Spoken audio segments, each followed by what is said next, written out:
Let's draw it down to hiring, because that, I don't know if it's looking robust or things are looking up or not. So let's chat about that. We have with us Ramani Dathi, who is from Teamlease, joining in on the show right now. Mr. Dathi, great to have you on the show. Ms. Dathi, I beg your pardon. We've clearly seen the impact of global recessionary trends all across, right? Break it down for us, whether things are beginning to look up, or would you say that the worst is yet to come in terms of pink slips getting handed here in India as well?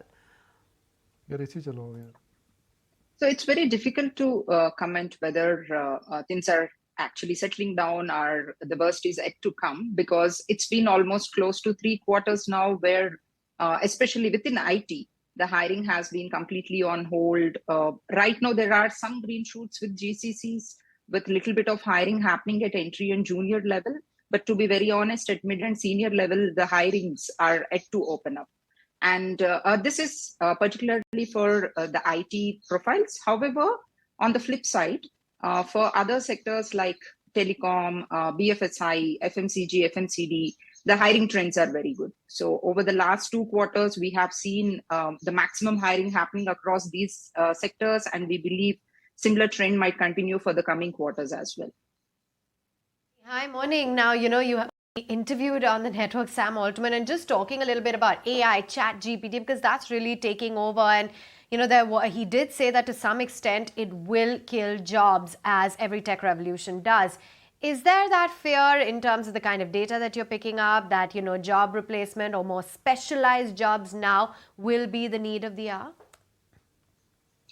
The entry-level jobs to some extent can be at risk. But again, having said that, even if there is all these chat GPTs or AI and other new technologies, there will be new jobs getting created in other segments as well, like within IT. So there will be a different segment of jobs that get created. So it can be some jobs may get dropped in maybe coding or other sectors, but new jobs will be created. So that is our view, because we have seen similar trends in the past as well, wherein the number of jobs get shifted from one segment, one profile to another profile.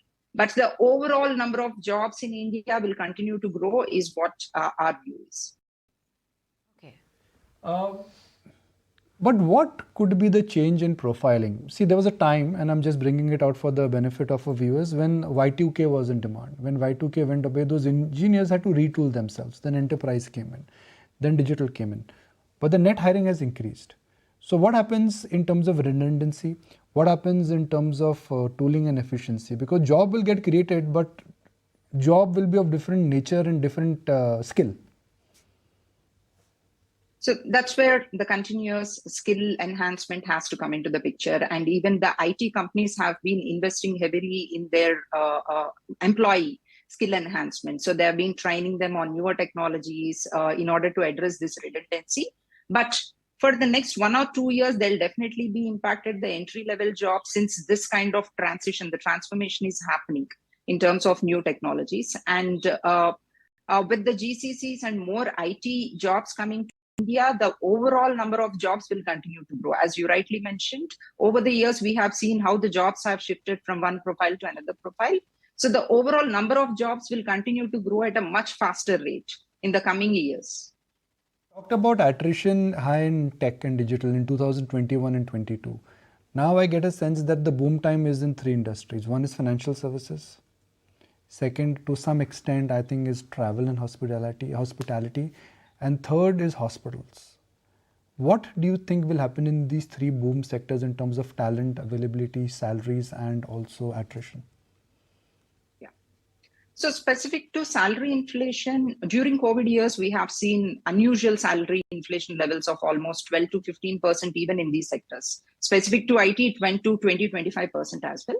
But those inflation levels are now settling down to 8% now, 6 to 8%. And that rate will continue into the near future. I think we lost her there. Never mind. It's raining in Bombay. Always happens when it rains in Bombay.